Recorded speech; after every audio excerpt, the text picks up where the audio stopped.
વિદ્યાર્થી મિત્રો, આજે આપણે ધોરણ 12 માં ચેપ્ટર નંબર 12 માં પારજનીક પ્રાણીઓ વિશે ચર્ચા કરીશું. હવે પારજનીક પ્રાણી એટલે કે ઇંગ્લિશમાં તેને શું કહેવાય છે? ટ્રાન્સજેનિક એનિમલ્સ તરીકે તેને ઓળખવામાં આવે છે.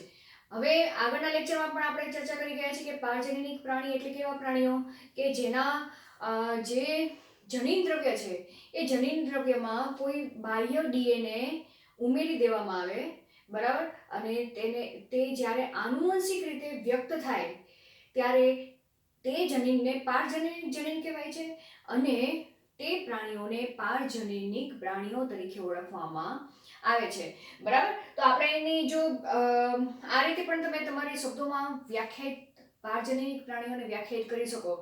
અને આપણી જે એનસીઈઆરટી બુકમાં જે વ્યાખ્યા આપી છે તેને સંદર્ભમાં આપણે ચર્ચા કરવા જઈએ તો પ્રાણીઓ કે તેમના ડીએનએને શું કરી નાખવામાં આવે છે? તબદીલ કરી નાખવામાં આવે છે. તબદીલ કઈ રીતે કરવામાં આવે છે કે તેનું જે આનુવંશિક દ્રવ્ય છે તેની અંદર કોઈ બહારનું ડીએનએ દાખલ કરી દેવામાં આવે. એટલે અહીંયા શબ્દ વાપરેલો છે કે ડીએનએ શું કરી દીધું છે? તબદીલ કરી દીધું છે, બરાબર. અને તેમાં વિદેશી જનીન શું થાય છે? વ્યક્ત થયેલ હોય છે. તો તેવા પ્રાણીઓને પારજનીક પ્રાણી કહેવામાં આવે છે, બરાબર. અહીંયા શબ્દ વાપરેલો છે કે વિદેશી જનીન શું થાય છે? તે પ્રાણીઓમાં વ્યક્ત થાય છે. વ્યક્ત થાય છે એટલે કયા સ્વરૂપમાં? પ્રોટીનના સ્વરૂપમાં વ્યક્ત થાય છે, બરાબર. ત્યારે તેને પારજનીક પ્રાણી તરીકે ઓળખવામાં આવે છે. એટલે હવે આ જે જનીન છે એ જનીન આનુવંશિક રીતે કેવું થઈ ગયું છે? ત્યાં ટકાઉ જનીન સ્વરૂપે ત્યાં પોતાનું અસ્તિત્વ ટકાવી લીધું છે તે પ્રાણીના આનુવંશિક ડીએનએમાં. અને તે પેઢી દર પેઢી એ શું થાય છે? તેની સંતતિઓમાં ઉતરી આવશે. હવે આ રીતે જોવા જઈએ તો આ જે પારજનીક પ્રાણીઓ અત્યાર સુધી કયા કયા બનાવવામાં આવેલ છે તો જેની ચર્ચા કરવા જઈએ તો ઉંદર, સસલા, ભૂંડ, ઘેટા, ગાય, માછલીઓ અત્યાર સુધી પારજનીક ઉત્પન્ન થઈ ચૂકેલ છે. જેમાં માનવી એ પોતાના પ્રયોગો હેતુ માટે મોટા ભાગે 99% વધારે ઉંદરનો તેઓ ઉપયોગ કરે છે. હવે આપણે જોવા જઈએ કે શા માટે આ પારજનીક પ્રાણીઓ બનાવવામાં આવે છે, તેનો શું ઉપયોગ છે? આ પ્રશ્ન તમને એક્ઝામમાં પણ પૂછાઈ શકે. તો અહીંયા તમને આપણી એનસીઈઆરટી બુકમાં તેને લગતા 5 પોઈન્ટ આપેલા છે, તેના વિશે આપણે ચર્ચા કરીશું. તો સૌથી પહેલા તો પારજનીક પ્રાણીઓનો ઉપયોગ સામાન્ય દેહ ધર્મ વિદ્યા અને તેના વિકાસ હેતુ કરવામાં આવે છે, બરાબર. કે જે તે જનીનના નિયંત્રણ અને તેનાથી શરીરમાં વિકાસ અને સામાન્ય કાર્યો પર થતી અસરોના અભ્યાસ માટે પારજનીક પ્રાણીઓનો ઉપયોગ કરવામાં આવે છે. એ શું કહેવા માંગે છે કે પ્રાણીઓના શરીરમાં જે તે જનીનનું નિયંત્રણ કઈ રીતે થાય છે, બરાબર, કે તે પોતે સામાન્ય કન્ડિશનમાં અભિવ્યક્ત થતું હોય, પરંતુ જો જે તે જનીનની અભિવ્યક્તિ બંધ થઈ જાય, બરાબર, કે તે કોઈ કારણસર તેમાંથી જે ક્રિયા છે તે ક્રિયા અટકી જાય, કે પ્રોટીન બનવાની પ્રક્રિયા અટકી જાય, તો તેને તે પ્રોટીન જે ક્રિયા સાથે સંકળાયેલું છે તે ક્રિયા પણ શું થઈ જશે? અટકાઈ જશે. અને તેને કારણે જે તે શરીરમાં સામાન્ય કાર્યો પર શું અસર થાય છે જે તે જનીનના નિયંત્રણથી, તેને સમજૂતી મેળવવા માટે પારજનીક પ્રાણીઓનો ઉપયોગ કરવામાં આવે છે. જેમ કે આપણી એનસીઈઆરટી બુકમાં એક ઉદાહરણ આપેલું છે કે વૃદ્ધિ માટે જવાબદાર ઇન્સ્યુલિન જેવા વૃદ્ધિકારકો જે શેના માટે જવાબદાર છે? વૃદ્ધિ માટે જવાબદાર છે, બરાબર, એમ કહેવામાં આવેલું છે. પણ ઇન્સ્યુલિન જેવા જે વૃદ્ધિકારકો છે, જો તેમાંથી જે પ્રોટીન બનવાની પ્રક્રિયા કોઈ કારણસર અટકી જાય તો શું થાય? વૃદ્ધિ અટકી જશે તો તેને કારણે જે સામાન્ય દેહધાર્મિક જે પ્રક્રિયાઓ છે તેની ઉપર શું અસર થાય છે તેના અભ્યાસ માટે પારજનીક પ્રાણીનો ઉપયોગ કરવામાં આવે છે. તો આપણે લખી શકીએ અહીંયા કે ઇન્સ્યુલિન જેવા ઉદાહરણ, બરાબર, દ્વારા સમજાવવામાં આવેલું છે કે ઇન્સ્યુલિન સામાન્ય કન્ડિશનમાં શું થાય છે કે ઇન્સ્યુલિન જેવા વૃદ્ધિકારકો, બરાબર, કારકો એટલે શું? જનીન, બીજું કઈ નહીં, જે શું ઉત્પન્ન કરે છે? ઇન્સ્યુલિન જેવા ફેક્ટર ઉત્પન્ન કરે છે, બરાબર. Factor in the sense protein ઉત્પન્ન કરે છે. આ ફેક્ટરને કારણે જે પ્રાણી છે તે પ્રાણીના શરીરમાં શું જોવા મળે છે? વૃદ્ધિ જોવા મળે છે. બરાબર, આ સામાન્ય કન્ડિશનની વાત કરી છે. હવે પારજનનિક પ્રાણી એવું તૈયાર કરવામાં આવે કે આ જે ઇન્સ્યુલિન જેવું ફેક્ટર જે બનવાની પ્રક્રિયા થાય છે તે બનવાની પ્રક્રિયા શું થઈ જાય? નિયંત્રણ થઈ જાય, કે તે અટકાવી નાખે તેવું જનીન પ્રાણીઓમાં નાખવામાં આવે. બરાબર, તો અહીંયા પારજનનિક પ્રાણી કઈ રીતે તૈયાર કરવામાં આવે છે? આ સમજવા માટે કે વૃદ્ધિને કારણે સામાન્ય કાર્યો પર શું અસર થાય છે તે સમજવા માટે પારજનનિક પ્રાણીઓમાં જે ઇન્સ્યુલિન જેવા વૃદ્ધિકારકો છે, બરાબર, તેમાંથી શું બનવાનું છે? પ્રોટીન બનવાનું છે. ઇન્સ્યુલિન જેવા ફેક્ટર બનવાના છે. બરાબર, આ તો સામાન્ય પ્રક્રિયા છે જ તે, પરંતુ પારજનનિક પ્રાણીમાં કેવું જનીન નાખવામાં આવશે કે જે આ ઇન્સ્યુલિન જેવા ફેક્ટર એટલે કે પ્રોટીન નિયંત્રણની પ્રક્રિયા અટકાવે તેવા જનીન પ્રાણીની અંદર, પારજનનિક પ્રાણીની અંદર નાખવામાં આવે છે, એટલે કે બહારથી એ જનીન નાખવામાં આવે છે. બરાબર, તો અહીંયા આપણે લખી શકીએ કે જે ઇન્સ્યુલિન જેવા ફેક્ટર બનવાની પ્રક્રિયા અટકાવે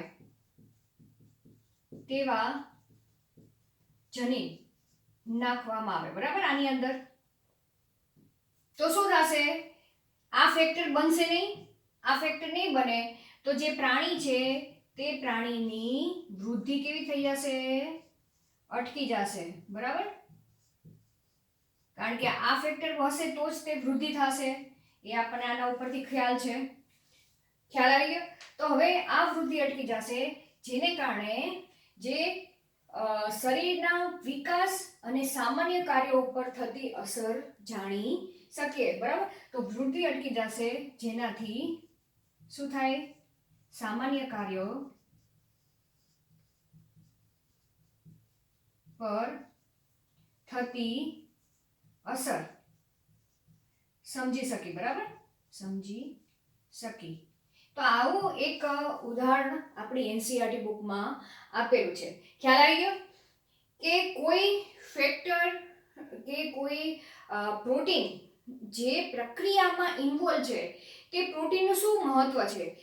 બરાબર, તો જો એ પ્રોટીન બનવાની જ પ્રક્રિયા અટકી જાય જનીન લેવલથી, તો તે પ્રોટીનને કારણે શરીરમાં જે સામાન્ય કાર્ય થાય છે તે સામાન્ય કાર્યો અને શરીરના વિકાસની પ્રક્રિયાને સમજવા માટે પારજનનિક પ્રાણીઓનો ઉપયોગ કરવામાં આવે છે. બરાબર, તો અહીંયા આ આપણી એનસીઈઆરટી બુકમાં થોડુંક અટપટું સમજાયેલું છે, પણ તમે આ એક ઉદાહરણ દ્વારા તમે સમજી શકો. ખ્યાલ આવી ગયો? હવે બીજો ઉપયોગ શું છે પારજનનિક પ્રાણીનો? એ સામાન્ય રોગોનો અભ્યાસ માટે, કે કોઈ પણ રોગોનો જો અભ્યાસ કરવો હોય તો પારજનનિક પ્રાણીઓને મોડેલ તરીકે ઉપયોગ કરવામાં આવે છે.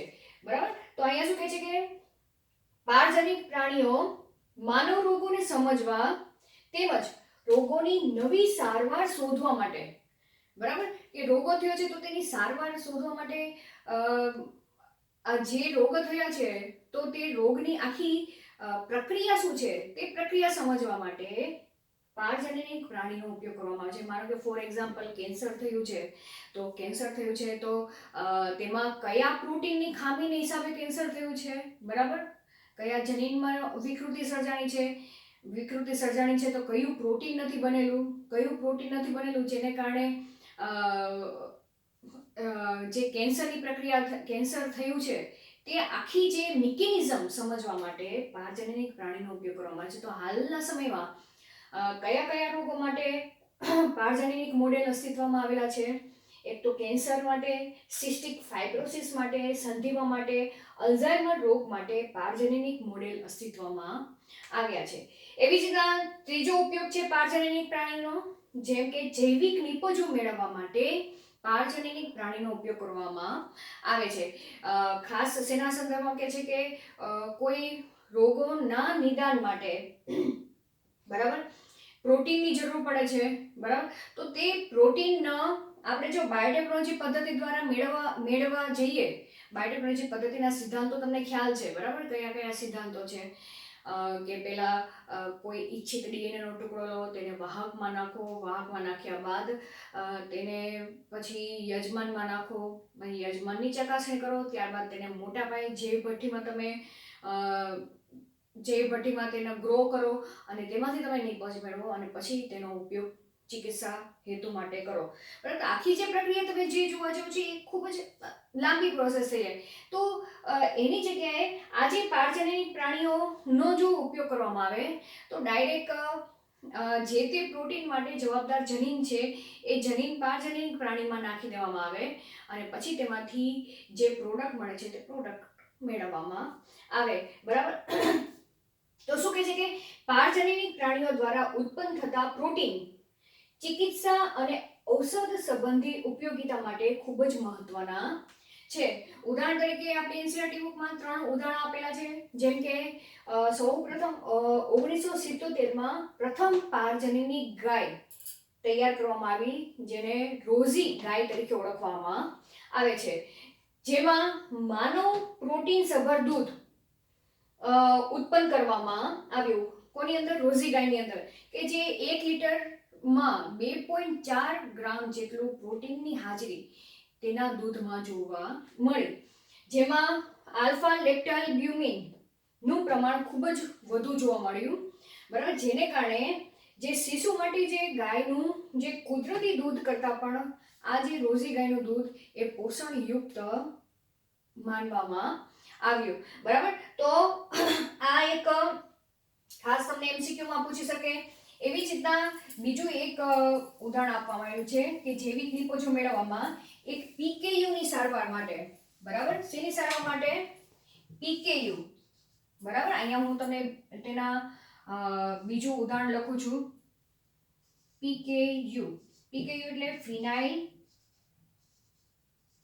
કીટોન્યુરિયા. આ રોગ છે તેની સારવાર માટે પણ પારજનીનિક પ્રાણીનો ઉપયોગ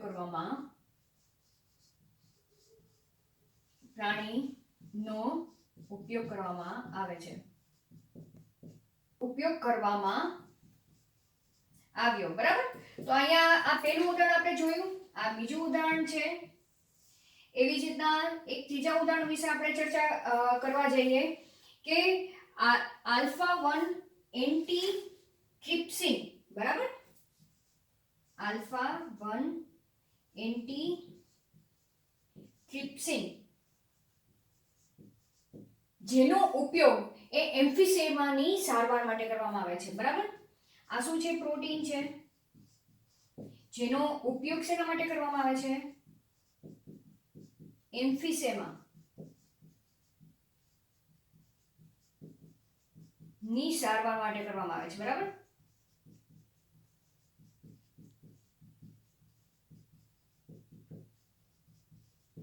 બરાબર. હવે એમ્ફીસેમા શું છે? શ્વાસોશ્વાસને લગતી બીમારી છે. એની સારવાર માટે આ આલ્ફા-1 એન્ટીટ્રિપ્સિન દવાનો ઉપયોગ કરવામાં આવે છે, બરાબર. આ શું છે? પ્રોટીન છે. હવે પારજનીનિક પ્રાણીઓ એવા તૈયાર કરવામાં આવે છે કે જેની અંદર આલ્ફા-1 એન્ટીટ્રિપ્સિન પ્રોટીન તેની અંદર તૈયાર થાય અને પછી તેમાંથી તેનું કલેક્શન કરીને એમ્ફીસેમાની સારવાર હેતુ તેનો ઉપયોગ કરવામાં આવે છે, બરાબર. તો અહીંયા તમને ખબર પડી ગઈ કે આ જે પ્રોટીન મેળવવા માટે એ પ્રોટીન માટે જે જવાબદાર જનીન છે તે પ્રાણીની અંદર નાખી દેવામાં આવશે, બરાબર. હવે તે પ્રાણી શું કરશે? તે ની અંદર તે પ્રોટીન જનીન અભિવ્યક્ત થશે. જનીન અભિવ્યક્ત થશે તો તે પ્રોટીન બનશે. પ્રોટીન તરીકે આલ્ફા-1 એન્ટીએમ્ફીસિન તૈયાર થશે. ત્યારબાદ તેનું કલેક્શન આપણે કરીશું અને તેની ઉપયોગ એમ્ફીસેમાની સારવાર માટે કરવામાં આવે છે. તો અહીંયા તમે સીધું લખી શકો.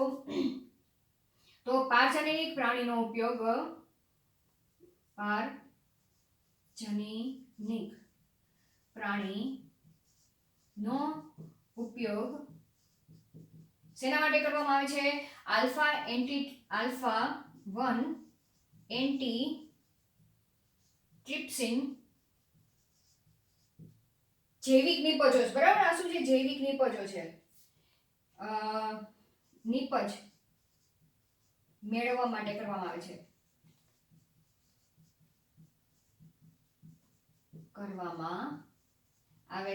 તો આમાંથી તમને ઘણા બધા એમસીક્યુ પૂછી શકે. એમસીક્યુ વાઇઝ રીતે તૈયાર કરવા જાય તો પ્રથમ પારજનીની ગાય કઈ તૈયાર કરવામાં આવી? રોઝી ગાય, જેમાં પ્રોટીનનું પ્રમાણ કેટલું નોંધવામાં આવ્યું? પર લિટરે 2.4 ગ્રામ જેટલું, અને તેમાં લેક્ટાલ્બ્યુમિનનું પ્રમાણ ખૂબ જ વધુ જોવા મળ્યું. અને સામાન્ય ગાય કરતાં શિશુ માટે તે રોઝી ગાયનું દૂધ એ પોષણયુક્ત માનવામાં આવ્યું.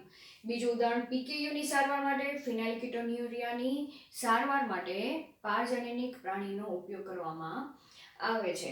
એવી જ રીતના આલ્ફા 1 એન્ટીટ્રિપ્સિન પ્રોટીન જૈવિક નિપજ મેળવવા માટે પણ પારજનનિક પ્રાણીનો ઉપયોગ કરવામાં આવે છે, જેની ઉપયોગ એ એમ્ફિસેમાની સારવાર માટે કરવામાં આવે છે. હવે આપણે ચોથા ઉપયોગ વિશે ચર્ચા કરી, બરાબર?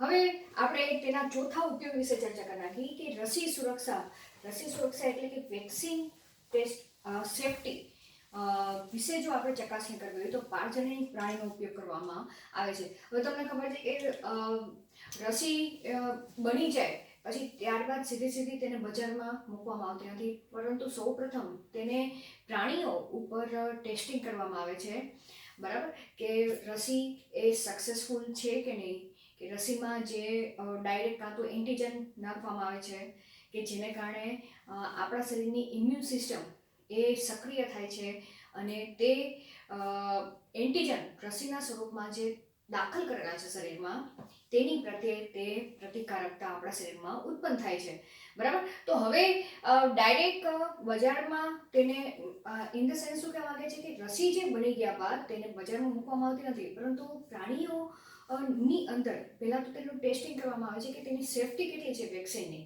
કે પ્રતિકારકતા ઉત્પન્ન થાય છે કે નહીં, તેના માટે પારજનનિક પ્રાણીઓ તૈયાર કરવામાં આવે છે. તો શું કહે છે કે રસીની સુરક્ષા માટેનું જે પરીક્ષણ કરવા માટે પારજનનિક ઉંદરનો ઉપયોગ કરવામાં આવે છે. એ તો આપણે અહીંયા ચર્ચા કરી ગયા કે મોટે ભાગે 95% વધારે પારજનનિક પ્રાણી તરીકે ઉંદરનો ઉપયોગ કરવામાં આવે છે. તો એમાં ખાસ કરીને જે રસીના સેફટી માટેના પરીક્ષણ માટે પારજનનિક ઉંદરનો ઉપયોગ અહીં કરવામાં આવે છે, જેમાં સૌપ્રથમ આ રીતે તમને એમસીક્યુ પૂછી શકે કે સૌપ્રથમ કઈ રસીનું પરીક્ષણ સુરક્ષાનું પરીક્ષણ કરવામાં આવેલું હતું પારજનનિક પ્રાણીમાં? તો કયું હશે? પોલિયો રસીની સુરક્ષાનું પરીક્ષણ પારજનનિક પ્રાણીઓમાં કરવામાં આવ્યું, અને એના તરીકે સૌપ્રથમ પરીક્ષણ એ પારજનનિક પ્રાણી તરીકે વાનરનો ઉપયોગ કરવામાં આવેલો હતો. ત્યારબાદ જો આ પ્રયોગ સફળ થાય તો વાનરની જગ્યાએ પારજનનિક ઉંદરનો ઉપયોગ થઈ શકે છે, કારણ કે જે ફોર એક્ઝામ્પલ રિપ્રોડક્ટિવ સિસ્ટમની હિસાબે પણ જોવા જઈએ તો જે વાનર છે તે વધુ તેની રિપ્રોડક્ટિવ એટલે કે જે તેની પ્રજનન ક્ષમતા છે કે જે સમયગાળો છે પ્રજનનનો તે કેવો જોવા મળે છે? ઓછો જોવા મળે છે, અને જેને કારણે તેમની સંતતિઓના નિર્માણની પ્રક્રિયા ઓછી જોવા મળે છે. તો જો વધુ વાનરનો ઉપયોગ કરવામાં આવે તો આગલા સમયમાં વાનરનું પ્રમાણ ઓછું થઈ શકે, અને તેનું પ્રમાણ ઓછું થાય તો તેની સીધી અસર ઇકોસિસ્ટમ પર પણ પડી શકે. એટલે અહીં જો વાનરમાં પરીક્ષણ સક્સેસ થઈ જાય તો વાનરની જગ્યાએ ઉંદરનો ઉપયોગ કરવામાં આવે છે, કારણ કે ઉંદરમાં રિપ્રોડક્ટિવ જે સિસ્ટમ છે તે વધુ જો હોય છે, એટલે કે તે કદાચ તેનો બહોળા પ્રમાણમાં ઉપયોગ થાય તો પણ તેમની પ્રજનન ક્ષમતા વધુ હોવાને કારણે તેમની સંતતિઓના સર્જનની પ્રક્રિયા પણ વધુ જોવા મળે છે. એટલે અહીં કહેવામાં આવે છે કે જો પરીક્ષણ પ્રયોગ સફળ થાય તો વાનરને સ્થાને પારજનનિક ઉંદરનો ઉપયોગ કરવામાં આવે છે. હવે પાંચમો છેલ્લો ઉપયોગ વિશે આપણે ચર્ચા કરવા જઈએ કે રાસાયણિક સુરક્ષા પરીક્ષણ હેતુ માટે પણ પારજનનિક પ્રાણીનો ઉપયોગ કરવામાં આવે છે, એટલે કે કેમિકલ સેફટી ના ટેસ્ટિંગ માટે પારજનનિક પ્રાણીનો ઉપયોગ કરવામાં આવે છે. તો જેમ કે દવાઓની વિષારીતાનો કેમિકલ એટલે શું, રાસાયણિક એટલે શું, દવાની અંદર શું હોય છે, રસાયણો જ હોય છે, બરાબર. કે તેનું વિષારીતાનું પરીક્ષણ કરવા માટે, વિષારીતાનું એટલે કે તેની સાઈડ ઇફેક્ટ શું થાય છે, બરાબર, તે જાણવા માટે પારજનીન પ્રાણીનો ઉપયોગ કરવામાં આવે છે. તો આ જે પારજનીન પ્રાણીઓ એવા તૈયાર કરવામાં આવે છે કે જે વિષારી પદાર્થો છે તેના પ્રત્યે કેવા હોય છે, તે અતિ સંવેદનશીલ હોય તેવા તૈયાર કરવામાં આવે છે. અને જે બિન પારજનનિક પ્રાણીઓ છે તે સંવેદનશીલ હોતા નથી, એટલે કે જે તે દવા લે છે તેની કોઈ સામાન્ય પ્રાણીની અંદર તેની કોઈ સાઈડ ઇફેક્ટ જોવા મળતી નથી. પરંતુ પારજનનિક પ્રાણી ની અંદર કેવા જનીન દાખલ કરવામાં આવશે કે જે પારજનનિક પ્રાણી જો ની અંદર આ દવા નાખવામાં આવે તો તરત જ તેની સાઈડ ઇફેક્ટ એટલે કે દવા પ્રત્યેની વિષારીતા કે ટોક્સિક મટીરિયલ કે એવો ટોક્સિક પ્રોટીન એ પારજનનિક પ્રાણીની અંદર ઉત્પન્ન થાય છે. અને તેને કારણે જે ટોક્સિક એટલે કે જે ઝેરી પ્રોટીન તેના પારજનનિક પ્રાણીની અંદર ઉત્પન્ન થાય છે તેની અસર તેની શારીરિક કે દેહધાર્મિક ક્રિયામાં શું જોવા મળે છે, બરાબર, કે બીજા કોઈ મિકેનિઝમમાં તેની કોઈ ઇફેક્ટ જોવા મળે છે કે કોઈ પ્રક્રિયા અટકી જાય છે તેના શરીરમાં, બરાબર, કે કોઈ પ્રક્રિયાનું નિયંત્રણ જોવા મળે છે, તે આખી દેહધાર્મિક પ્રક્રિયા જાણવા માટે પારજનનિક પ્રાણીનો ઉપયોગ કરવામાં આવે છે, બરાબર. તો અહીં શું કહે છે કે પારજનનિક પ્રાણીઓને વિષારી પદાર્થોના પહેલા તો શું કરવામાં આવે છે, સંપર્કમાં લાવવામાં આવે છે. ત્યારબાદ તેના શરીરમાં ઉત્પન્ન થતી અસરોનો શું કરવામાં આવે છે, અભ્યાસ કરવામાં આવે છે. અને તેને આધારે કેટલી અસર ઉત્પન્ન થાય છે, બરાબર, કેટલી ઝેરી અસર તેના શરીરમાં ઉત્પન્ન થાય છે પારજનનિક પ્રાણીમાં, કે ટોક્સિક પદાર્થ જે દવા છે તે કેટલી કોન્ટેક્ટમાં આવેલી છે, કેટલા પ્રમાણમાં આવેલી છે, તેને આધારે કેટલી આડઅસરો તે પારજનનિક પ્રાણીની અંદર ઉત્પન્ન થાય છે જોવા મળે છે. તેનો અભ્યાસ એ વારંવાર કરવામાં આવે છે અને તેને આધારે શું કરવામાં આવે છે, ટૂંકા સમયમાં જે તે દવાનું પરિણામ પ્રાપ્ત થઈ જાય છે. એટલે કે તમે સમજવા જાઓ તો ઘણી વ્યક્તિઓને શું હોય છે કે કોઈ પણ અમુક દવા પ્રત્યે તે કેવા હોય છે, સેન્સિટિવ હોય છે, બરાબર, કે ફોર એક્ઝામ્પલ કોઈ વ્યક્તિને કોઈ દવાથી કેવી થતી હોય છે, સાઈડ ઇફેક્ટ થતી હોય છે, તો કેટલી દવાથી કેટલી સાઈડ ઇફેક્ટ થઈ શકે તેનું અનુમાન આ પારજનનિક પ્રાણીથી લગાવી શકીએ, બરાબર. તો અહીંયા આપણે જુદા જુદા પારજનનિક પ્રાણીઓના ઉપયોગ વિશે આપણે ચર્ચા કરી ગયા. આમ તો જોવા જઈએ તો આ ટૂંકમાં તમને સમજાવી દીધું છે, પણ એને સમજવા માટે તમારે બધી મિકેનિઝમ ને જુદા જુદા પોઈન્ટ ઓફ વ્યૂ તમારે સમજવાનો પ્રયત્ન કરો તો તમને આ જવાબ સરળતાથી તૈયાર થઈ શકે. તો હવે વિદ્યાર્થી મિત્રો, અહીં આપણે આ પારજનનિક પ્રાણીના ઉપયોગ વિશે ચર્ચા કરી ગયા. આગળના લેક્ચરમાં આપણે નૈતિક પ્રશ્નો, જે પારજનનિક પ્રાણીનો જો બહોળા પ્રમાણમાં ઉપયોગ કરવામાં આવે તો એક સમય એવો થશે કે તેનો શું થાય, તેની જાતિઓ ઉપર ઘણો બધો ખતરો ઊભો થઈ શકે, બરાબર, કારણ કે માનવ શું છે, પોતાના કલ્યાણ હેતુ ઘણા બધા પ્રાણીઓને તે નુકસાન પણ પહોંચાડે છે. તો એવા બધા જે નૈતિક પ્રશ્નો ઉદ્ભવે છે તે નૈતિક પ્રશ્નો શું છે, બરાબર, અને તેના માટે સરકારે કઈ કઈ ગાઈડલાઈન આપેલી છે, કયા કયા નિયમો આપેલા છે, તેના વિશે આપણે ચર્ચા કરીશું. Thank you.